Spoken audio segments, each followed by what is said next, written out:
तर नमस्कार मित्रांनो, आज आपण आलो आहोत अंकोली गावातील कुलदैवत व ग्रामदैवत भैरवनाथ मंदिर येथे.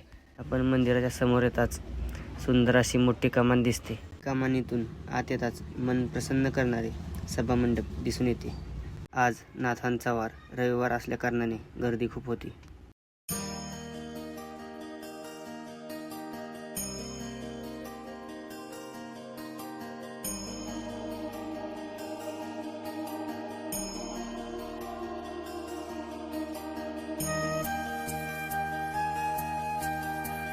गाभाऱ्यात प्रवेश करताच डाव्या बाजूला नाथांची गादी दिसते. दर्शन होताच आपल्याला नाथांच्या लिंगाचे दर्शन होते. दर्शन घेऊन बाहेर येताच सभामंडपात बाप्पांचे दर्शन होते. बाप्पांचे दर्शन होताच सभामंडपात नाथांचे पादुका आहेत.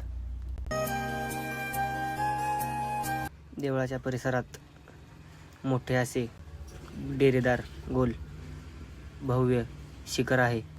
त्या शिखराला चारी बाजूनी कोरीव आणि राखीव काम केलेले आहे. वेगवेगळ्या देवांच्या मूर्त्या स्थापन झालेल्या आहेत.